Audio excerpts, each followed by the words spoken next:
YS Rajasekhara రెడ్డిపై పవన్ కళ్యాణ్ చేసినటువంటి వ్యాఖ్యలను ఖండిస్తూ సీనియర్ కాంగ్రెస్ నేత కేవీపీ రామచంద్రరావు ఒక లేఖ విడుదల చేశారు. ఈ సందర్భంగా ఆయన మాట్లాడుతూ, పవన్ కళ్యాణ్ చెప్పినట్టుగా ఏ పోలీసు ఉన్నతాధికారి అయితే రాజశేఖర రెడ్డి తనను ఇబ్బంది పెట్టాలని చూస్తున్నట్టుగా సమాచారం ఇచ్చారో ఆ పోలీస్ అధికారికి లై డిటెక్టర్ పరీక్షలు నిర్వహించాలని, చనిపోయిన వ్యక్తిపై అభాండాలు వేస్తే చూస్తూ ఊరుకునేది లేదంటూ ఘాటైన లేఖ విడుదల చేశారు. ఈ సందర్భంగా ఒకవేళ పవన్ కళ్యాణ్ చేసిన వ్యాఖ్యలు నిజమైతే తాను పవన్ కళ్యాణ్కు 10 కోట్ల రూపాయలు ఇస్తానని, తక్షణమే ఆ అధికారికి లై డిటెక్టర్ పరీక్షలు చేసి నిజాలు నిగ్గు తేల్చాల్సిందంటూ ఛాలెంజ్ విసిరారు. అయితే దీనికి సంబంధించి పవన్ కళ్యాణ్ కానీ జనసేన పార్టీకి సంబంధించినటువంటి వారెవరూ కూడా ఇప్పటి వరకు స్పందించలేదు.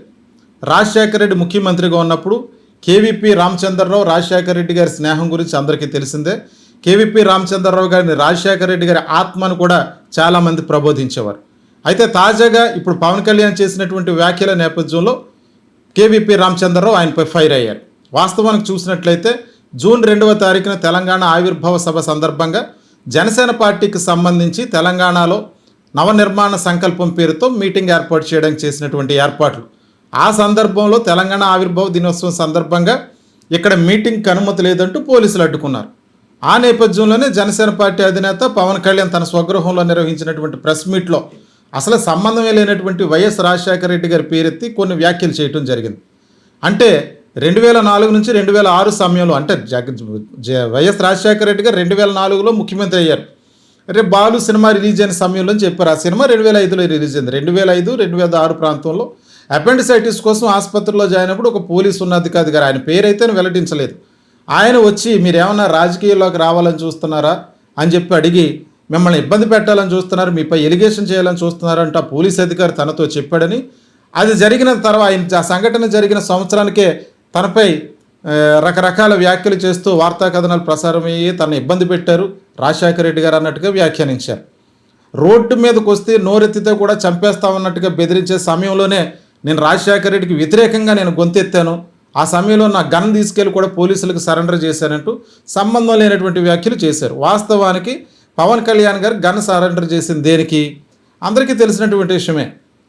పవన్ కళ్యాణ్ గారు అన్నగారైనటువంటి చిరంజీవి గారి కుమార్తె శ్రీజ గారు తన మ్యారేజ్కి సంబంధించినటువంటి ఒక ఎలిగేషన్లో తనకు రక్షణ కావాలని చెప్పి ప్రెస్ మీట్ పెట్టడం, అదే సమయంలో తన బాబాయ్ కోసం తనకు భయంగా ఉందంటే ఆవిడ పెట్టిన ప్రెస్ మీట్ తర్వాత కుటుంబ వ్యవహారాల నేపథ్యంలో పవన్ కళ్యాణ్ గారు వెళ్ళి గన్ సరెండర్ చేయడం జరిగింది. ఇందులో రాజశేఖర రెడ్డి గారు ఇబ్బంది పెట్టింది ఎక్కడుందో ఎవరికి తెలియట్లేదు. ఆ సందర్భాన్ని గుర్తు చేస్తూ ఈయన రాజశేఖర రెడ్డి గారితో ముడిపెట్టారు. రాజశేఖర రెడ్డి గారు బ్రతుకుంటే తెలంగాణ వచ్చుండేది కాదని చాలామంది అంటూ ఉంటారు. రాజశేఖర రెడ్డి బ్రతుకుంటే తెలంగాణ వచ్చేదే కాదన్నట్టుగా వ్యాఖ్యానించారు. ఒకవేళ నిజంగా బ్రతుకుంటే తెలంగాణ వచ్చుండేదో లేదో తర్వాత విషయం. 2004 సంవత్సరం అసెంబ్లీ ఎన్నికల్లో రాజశేఖర రెడ్డి గారు పాదయాత్ర చేసి సుదీర్ఘమైన పాదయాత్ర ద్వారా కాంగ్రెస్ పార్టీని ఒంటి చేతి రాష్ట్రంలో గెలిపించారు. 188 స్థానాల్లో కాంగ్రెస్ పార్టీ విజయం సాధించింది. రాజశేఖర రెడ్డి గారు ముఖ్యమంత్రి అయ్యారు.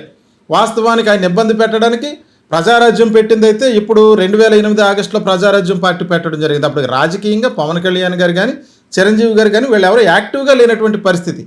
ఆ సందర్భంగా గన్ సరెండర్ చేయడానికి రాజశేఖర రెడ్డి గారికి సంబంధం ఏముంది? ఇది ఒక అసత్య కథనం కదా. ఇప్పుడు ప్రొఫెసర్ నాగేశ్వర్ గారు మాట్లాడినప్పుడు ఏ సోర్సెస్తో మీరు మాట్లాడుతున్నారు, మీకు తెలంగాణ వ్యక్తికి ఆంధ్ర రాజకీయాల సంబంధం ఏంటంటూ ఆయన ట్రోలింగ్ చేశారు.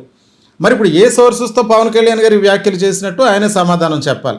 ఎందుకంటే ఎవరో పోలీసు ఉన్నతాధికారిని ఉచ్చరించారు, ఆయన పేరు మాత్రం రివీల్ చేయలేదు. మరి ఇప్పుడు కేవీపీ రామచంద్రరావు గారు చేసినటువంటి ఛాలెంజ్ నేపథ్యంలో పోలీసు ఉన్నతాధికారి పేరు బయటకు వస్తుందా, ఏ రకంగా దీనిపై స్పందిస్తారన్నది చూడాలి. వాస్తవానికి ఆంధ్రప్రదేశ్ ప్రభుత్వంలో కూడా, ఇక్కడ ఆంధ్రప్రదేశ్ రాష్ట్రంలో కూడా గత 3-4 నెలల నుంచి వైఎస్ రాజశేఖర రెడ్డి గారి కుటుంబాన్ని, వైఎస్ రాజారెడ్డి గారిని, వీరిద్దరిని కూడా కుటుంబ పరంగా వ్యక్తిగత హననం చేస్తూ చనిపోయిన వ్యక్తుల యొక్క జీవితాలపై అసత్య కథనాలు ప్రచారం చేస్తూ ఇక్కడ తెలుగుదేశం పార్టీ కానీ తెలుగుదేశం మీడియా కానీ అనేక రకాలైనటువంటి వ్యాఖ్యలు చేస్తూ కుటుంబం మీద దాడి చేసే పరిస్థితి కనబడుతుంది.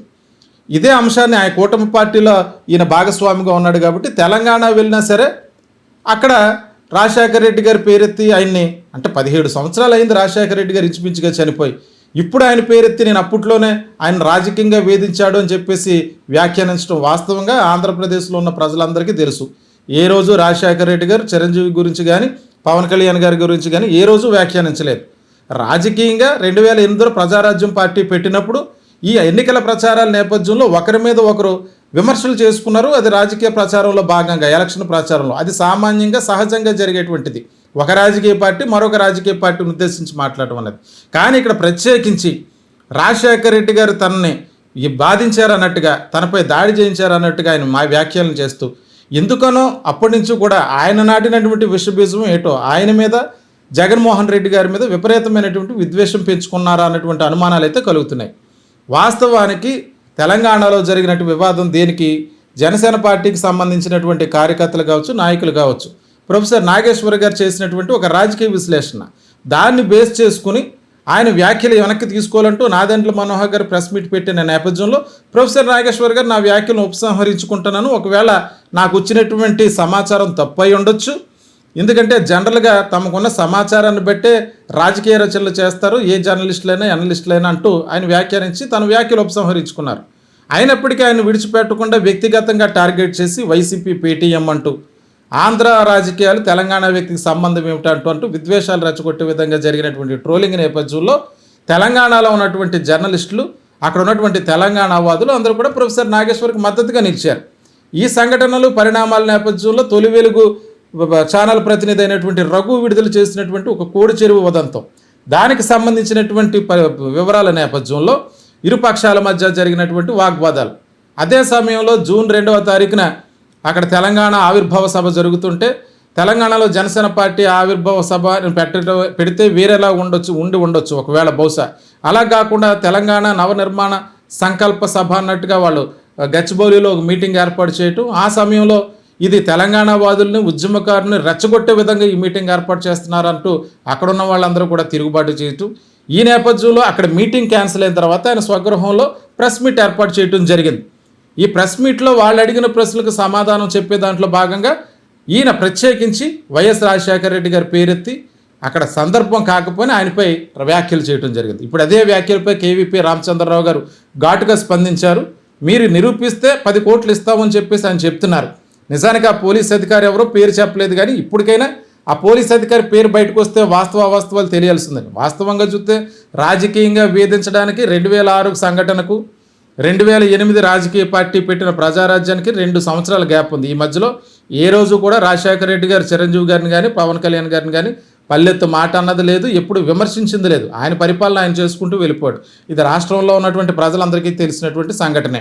కానీ ప్రత్యేకించి 17 సంవత్సరాల క్రితం చనిపోయినటువంటి వ్యక్తి యొక్క పేరెత్తి పవన్ కళ్యాణ్ గారు ఈ రకంగా వ్యాఖ్యానించడంపై ప్రస్తుతానికి ఘాటైన విమర్శలు వెల్లువెత్తుతున్నాయి అన్ని చోట్ల కూడా. దీనికి సంబంధించి కేవీపీ రామచంద్రరావు విసిరినటువంటి సవాల్ను పవన్ కళ్యాణ్ కానీ జనసేన పార్టీ కానీ స్వీకరిస్తారా, దీనిపై నిజాలు వెల్లడి చేస్తారా లేదా అన్నది ఎత్తి చూడాలి. ఎందుకంటే ఇక్కడ ప్రొఫెసర్ నాగేశ్వర్ గారు ఏ సోర్సెస్తో మాట్లాడారని చెప్పి ప్రశ్నించారు. మరి ఏ సోర్సెస్తో పవన్ కళ్యాణ్ గారు ఈ వ్యాఖ్యలు చేస్తారో దానికి కూడా సమాధానం చెప్పాల్సి ఉంది.